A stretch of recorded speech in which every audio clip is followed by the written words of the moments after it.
Сәлем, сіздерді көргеніме қуаныштымын. Менің есімім Тускунова Еркежан Юсупжанқызы.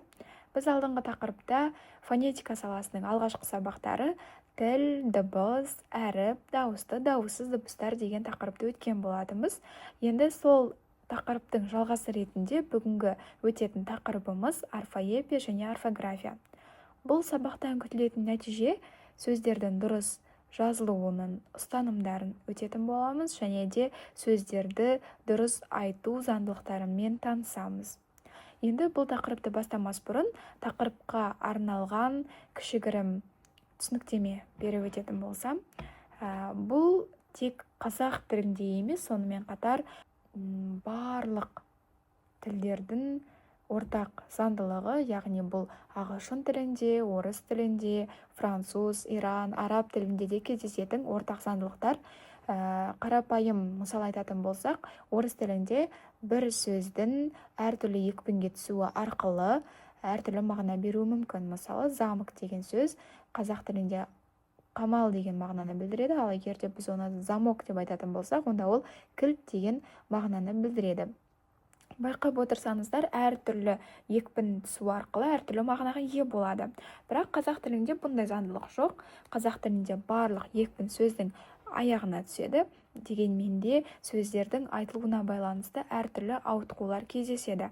Мысалы, жұмысшы деген сөзді біз жұмысшы деп айта алмаймыз. Бұл біздің тілімізге өте жат, яғни тілімізге ыңғайсыз, сондықтан да біз жұмысшы деп айтады екенбіз.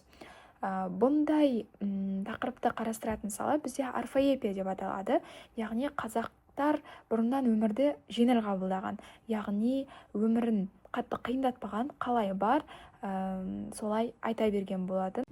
Яғни тіліміздегі орфоэпия барлық сингармонизм заңдылықтары бойынша айтылады.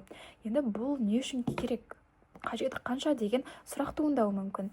Яғни біздің әлеуметтік желінің, интернеттің, ғаламтордың, хабарламалардың дамуы барысында тілімізге салғырт қарап, дұрыс жазбай жатамыз. Осындай бір түсінбеушіліктерді болдырмау үшін заңдылықтар керек екен.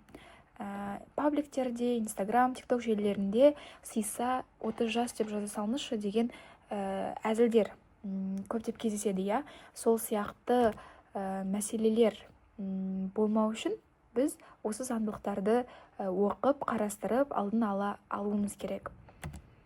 Яғни кез келген сөздің бірге жазылуы, бөлек жазылуы, тасымал арқылы жазылуы маңызды екен. Осы салаларды қарастырамыз. Және тіліміздегі әртүрлі қатемен жазатын сауатсыздықтың алдын алу мақсатында бұл тақырыпты мықтап, жақсылап түсініп алуымыз керек. Бір дүниеге көз салсақ, қарапайым қанат деген сөздің бас әріппен немесе кіші әріппен жазылуының өзі әртүрлі мағына істейді.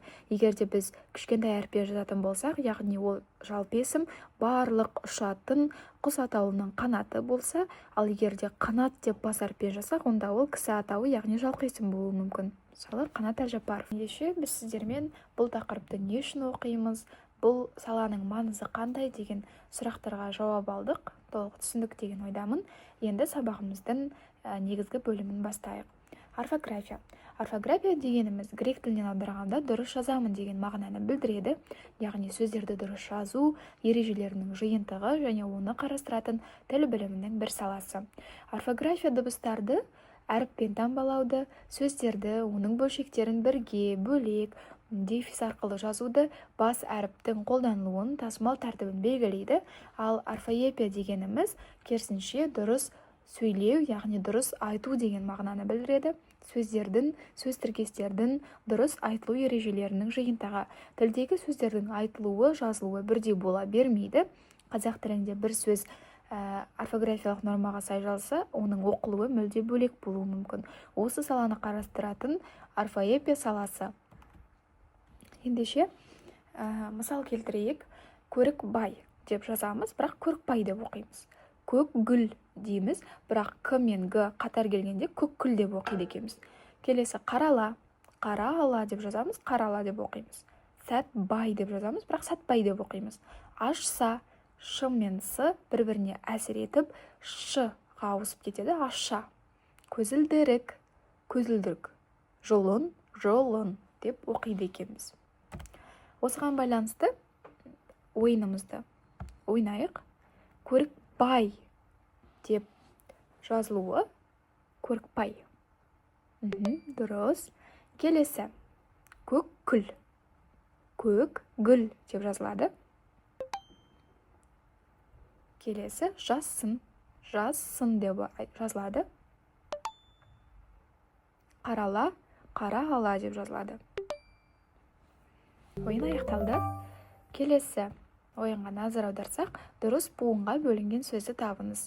Мектеп, қызым еткер, жоқ, бұлар дұрыс емес. Аспан, дұрыс емес. Алғашқы, дұрыс. Келесі ретімен жазылған сөздің қатарын көрсетеміз. Мен қазір мектепке барамын. Қазір мен мектепке барамын. Барамын мектепке қазір мен. Мектепке қазір барамын мен. Дұрыс жауабы мен қазір мектепке барамын. Жалғауы дұрыс жалғанған сөз. Біз оқушыдар деп айтпаймыз, оқушылар дейміз. Мектепге деп айтпаймыз, мектепке дейміз. Қаладағы деген жалғау дұрыс. Келесі орфоэпиялық нормаға сай сөзді белгілеңіз. Бүгін, тас, болат, көк, гүл, минерал. Бұл жерде орфоэпия, яғни дұрыс айту керекпіз, иә? Біз бүгін деп айтамыз, бұл сөз дұрыс болады екен.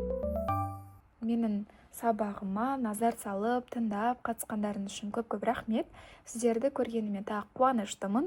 Алдағы таңда көптеген тақырыптарды бірге өтіп, бірге үйреніп, оқитын боламыз. Сіздерге көп рахмет. Сау болыңыздар.